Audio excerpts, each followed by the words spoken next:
Okay, so here we are on July 17th.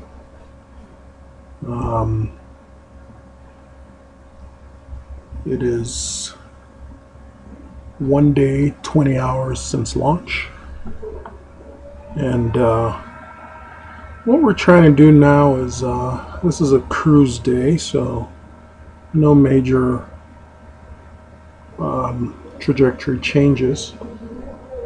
Just making sure we're on the proper course and predicting when we're going to have the lunar encounter. So let's take a look at our orbit. So just here, so there's the moon. Here's the CM.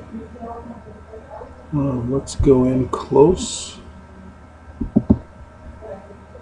So here we are.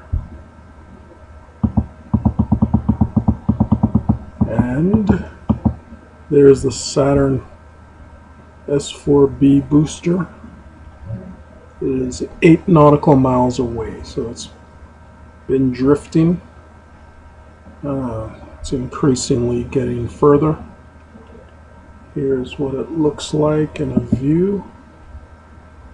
Looking at the big blue marble, which is getting pretty small.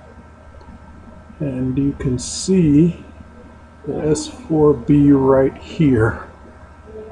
So it pretty much just looks like a star at this point, at this distance. Alright, so let's look back at our trajectory. And let's check our time plot.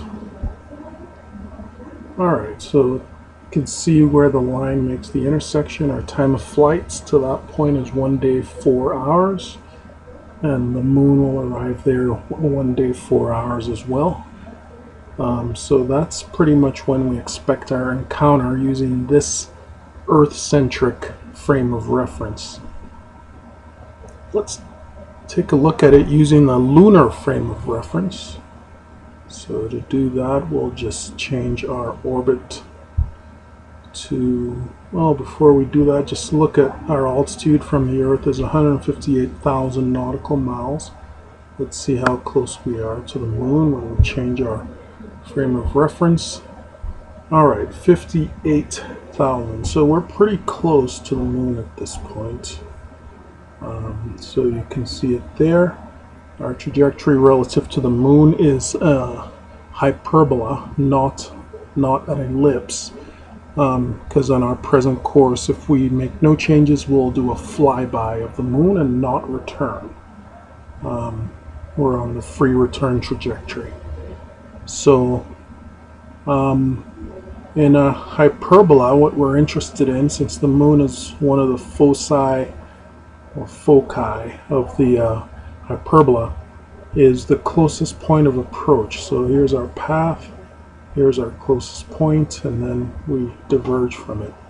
So looking at the perigee, that is the distance from the surface of the moon at our closest approach. So right now it's 3,000 something nautical miles.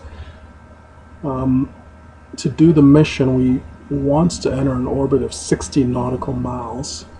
So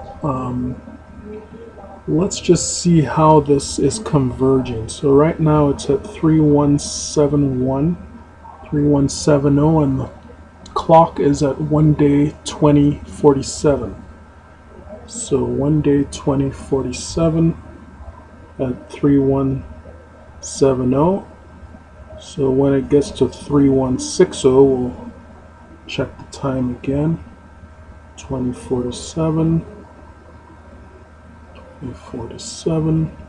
Alright, 2049. So just a rough calculation. It's going down. Our perigee is reducing by 10 nautical miles every 2 minutes, which would be 5 nautical miles every minute. So that is 300 nautical miles every hour. So in about 10 hours, if it reduces at the same rate our closest approach will hit the surface. So let's come back in 10 hours and see how it looks before we make any changes. Huh?